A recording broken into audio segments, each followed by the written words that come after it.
দেখতে পেয়েছিলাম মমতা বন্দ্যোপাধ্যায় তো ধর্ষণকে ছোট ঘটনা, পার্কস্ট্রিট কাণ্ডে, পরবর্তী একটা এরকম ধর্ষণ ঘটনায় মমতা ব্যানার্জি বলেছিল ত্রিকোণ প্রেম, পরবর্তী একটা ঘটনায় মমতা বন্দ্যোপাধ্যায় বলেছিল শরীর থাকলে যেমন জ্বর হয় তেমন ধর্ষণটা কোনো ব্যাপার নয়, পরবর্তী কোনো এক জায়গায় বলেছিল মেয়ে আর ছেলেটির মধ্যে তো লাভ অ্যাফেয়ার ছিল।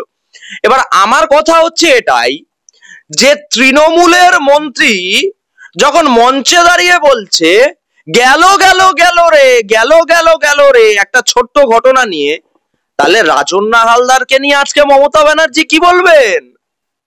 রাজন্না হালদারকে নিয়েও কি এরপর মমতা বন্দ্যোপাধ্যায় বলবেন যে মেয়েটি তো আমাদের দল করতো, এটাও একটা ছোট ঘটনা?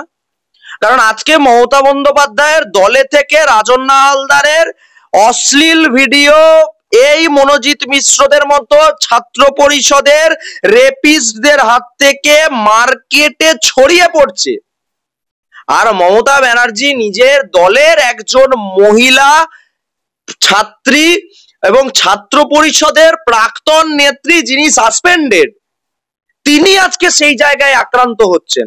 মমতা ব্যানার্জির মুখের ভাষার কোথায়? মমতা ব্যানার্জির মুখ থেকে তো আমরা শুনতে চাই এ বিষয়ে মমতা বন্দ্যোপাধ্যায় কি বলছেন। আরে যে নিজের দলের ছাত্র নেত্রীকে আগলে রাখতে পারেন না, সে পশ্চিমবঙ্গের মানুষকে কতটা নিরাপত্তা দেবেন?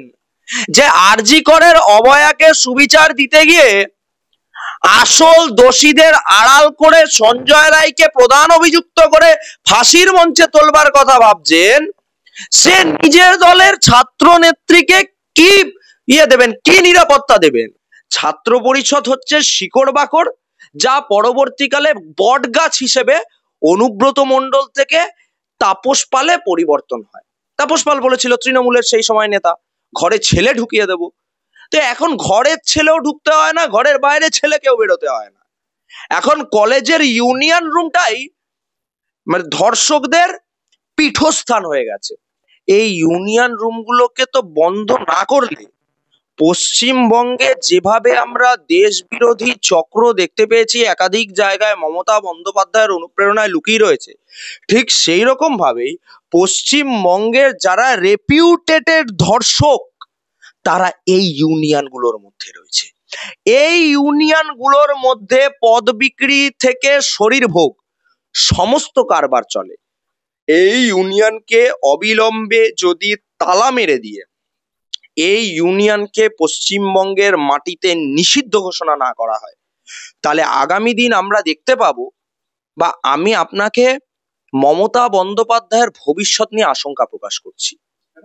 তার কারণ এই ইউনিয়নের যারা ছাত্র নেতা তারা হচ্ছে ধর্ষকদের শিকড় বাকড়, যেগুলো পরে গিয়ে বটগাছে পরিণত হয়।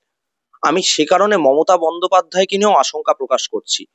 কারণ কিছুদিন পর, আজকে তো না হয় নিজের দলের নেত্রী রাজন্না হালদার আক্রান্ত, এই রেড চার্ট বাদতে বাদতে কোন দিন না মমতা বন্দ্যোপাধ্যায় আক্রান্ত হয়ে যান।